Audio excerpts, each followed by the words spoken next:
The day my husband watched federal agents walk him out of his own office in handcuffs, he finally understood that I had never been weak. I had just been waiting. My name doesn't matter anymore. For 10 years, I was known as his wife.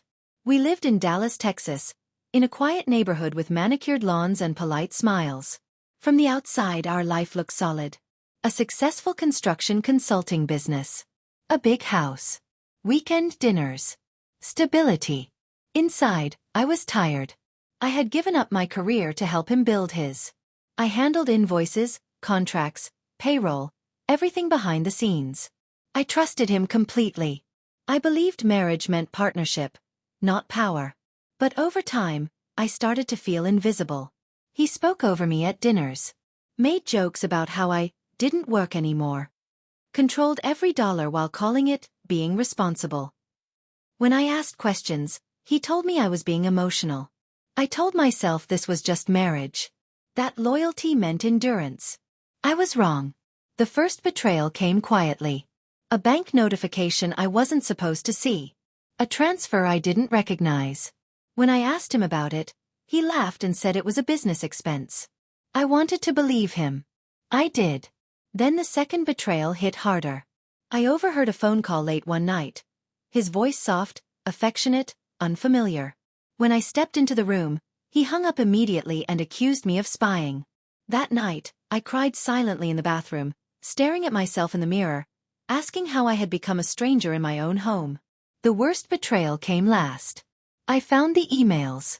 Not just an affair, but a plan. He was moving money out of our shared accounts. Setting up shell companies. Preparing to file for divorce and leave me with nothing. No savings. No business. No house. 10 years. What hurt the most wasn't just the affair or the money. It was how casually he erased me. I found messages where he described me as unstable and bad with numbers. Lies designed to justify what he was doing. He told her the house was his. That the business was his. That I was just temporary.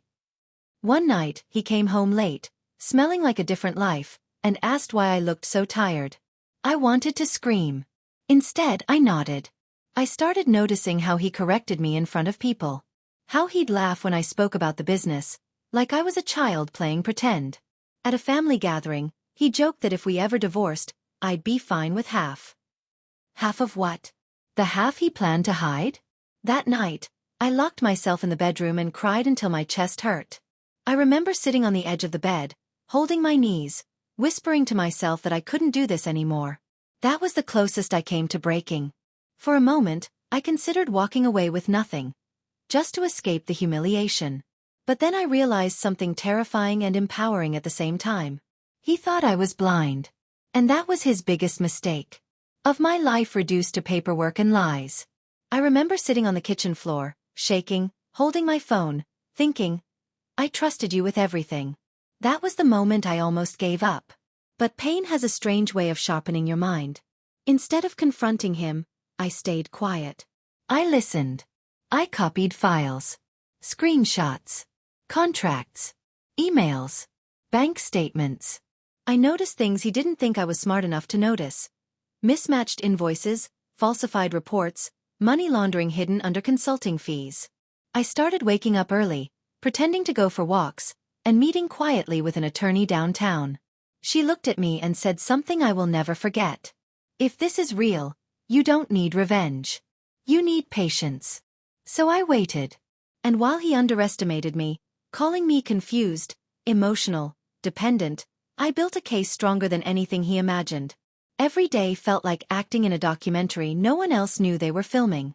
At dinner, I smiled and asked about his meetings while mentally matching his words to the documents hidden on my encrypted drive. When he complained about stress, I handed him water and reminded myself that stress was finally catching up to him. I stopped asking questions he could lie about. Instead, I asked questions that made him comfortable. Do you think your investors trust you completely? Are audits really that rare? He answered confidently, smugly, never realizing he was confirming everything I already knew. There were nights I lay awake next to him, staring at the ceiling, wondering how someone could sleep so peacefully while planning to destroy the person beside them.